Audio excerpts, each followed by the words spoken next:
नमस्ते। आज हम बात करने वाले हैं बोर्ड परीक्षा के एक बहुत ही जरूरी टॉपिक पर, समास। चलिए इसे एकदम आसान बना देते हैं। समास और उसके इतने सारे प्रकार अक्सर सिर चकरा जाता है ना? अगर ऐसा लगता है तो यकीन मानिए ये उलझन बहुत ही आम है। लेकिन फिक्र की कोई बात नहीं, अगले बस कुछ मिनटों में हम मिलकर इस पूरी पहेली को सुलझा लेंगे। तो फिर शुरू किया जाए। तो सबसे पहले ये समझते हैं कि समास आखिर है क्या चीज। असल में ये भाषा को छोटा और खूबसूरत बनाने का एक तरीका है, एक कला। संस्कृत में एक सूत्र है, समसनम इति समासः, जिसका सीधा साधा मतलब है छोटा करना। सोचिए, दो या दो से ज्यादा शब्द हैं, उनके बीच के जोड़ने वाले हिस्से हटा दिए और उन्हें मिलाकर एक नया छोटा सा शब्द बना दिया। बस यही तो है समास। अच्छा, एक और कंफ्यूजन जो हमेशा होता है, समास और संधि में क्या फर्क है? देखिए ये बहुत आसान है। संधि में मिलते हैं वर्ण यानी अक्षर, जबकि समास में मिलते हैं पूरे के पूरे पद यानी शब्द। चलिए शुरुआत दो सबसे आसान प्रकारों से करते हैं। इन्हें समझते ही टॉपिक पर पकड़ बननी शुरू हो जाएगी। पहला है द्वंद्व समास। देखिए, द्वंद्व का मतलब ही होता है बराबरी की टक्कर। तो इसमें दोनों पद मतलब दोनों शब्द बराबर के इंपॉर्टेंट होते हैं और उनके बीच में ना एक और शब्द छिपा होता है, जैसे राम लक्ष्मण, जिसका मतलब है राम और लक्ष्मण। सिंपल। दूसरा आसान वाला है द्विगु समास। इसको पहचानना तो सबसे आसान है। अगर किसी शब्द का पहला हिस्सा एक नंबर, एक संख्या है, तो वो द्विगु समास है। द्वि का मतलब ही दो होता है ना?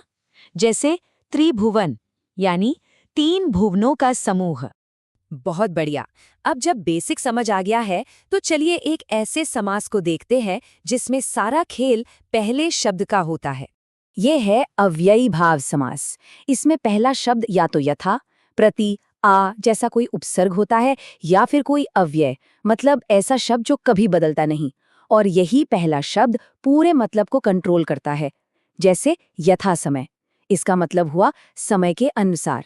अब बात करते हैं उन समासों की जो शब्दों के बीच के रिश्ते को, उनके संबंध को दिखाते हैं। तत्पुरुष समास में दूसरा वाला शब्द ज्यादा इंपॉर्टेंट होता है और इसकी पहचान दोनों शब्दों के बीच का, के, लिए, में जैसा कोई ना कोई कारक चिन्ह छिपा होता है। जैसे राजपुरुष मतलब राजा का पुरुष, यहाँ का गायब था। और फिर आता है कर्मधारय समास। ये बहुत सीधा है। इसमें एक शब्द होता है विशेषण और दूसरा विशेष्य, मतलब एक शब्द दूसरे की क्वालिटी बताता है। जैसे पीतांबर, इसका सीधा मतलब है पीला है जो अंबर, यानी पीला कपड़ा। एक शब्द दूसरे को डिस्क्राइब कर रहा है। अब आते हैं सबसे मजेदार और हाँ, थोड़े से ट्रिकी समास पर, जो इशारा करता है एक खास मतलब की ओर। और यहीं पर समास का असली जादू सामने आता है। बहुव्रीहि में दोनों शब्द मिलकर किसी तीसरी ही चीज की बात करते हैं। जैसे वही पीतांबर शब्द फिर से लेते हैं। अगर इसका मतलब है पीले हैं वस्त्र जिसके, यानी भगवान कृष्ण, तो यहाँ न पीले रंग का महत्व है न कपड़े का, यहाँ बात सिर्फ कृष्ण की हो रही है। तो सबसे जरूरी बात क्या हुई? कर्मधारय सिर्फ वर्णन करता है, जबकि बहुव्रीहि किसी की पहचान बताता है, उसे डिफाइन करता है। जैसे नीलकंठ, अगर मतलब बस नीला गला है तो ये हुआ कर्मधारय। लेकिन अगर मतलब है नीला है कंठ जिसका, यानी भगवान शिव, तो ये बन जाता है बहुव्रीहि समास। चलिए अब फटाफट से वो ट्रिक्स देख लेते हैं जो एग्जाम में समास पहचानने में बिजली की तरह मदद करेंगी। इस वाले हिस्से का स्क्रीनशॉट लेना तो बनता है। द्वंद्व मतलब और गायब है, जैसे माता पिता। द्विगु मतलब पहला शब्द नंबर, जैसे चौराहा।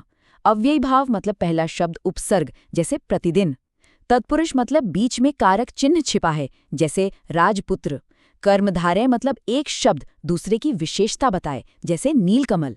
और बहुव्रीहि मतलब कोई तीसरा ही मतलब निकले, जैसे लंबोदर। और अब जाते जाते एक सवाल, दशानन शब्द में द्विगु समास है या बहुव्रीहि? सोचिएगा। यहाँ दश एक संख्या तो है, लेकिन ये शब्द किसी खास व्यक्ति की ओर भी तो इशारा कर रहा है। इसका जवाब ही इस समास की असली समझ है। इस पर सोचिएगा जरूर।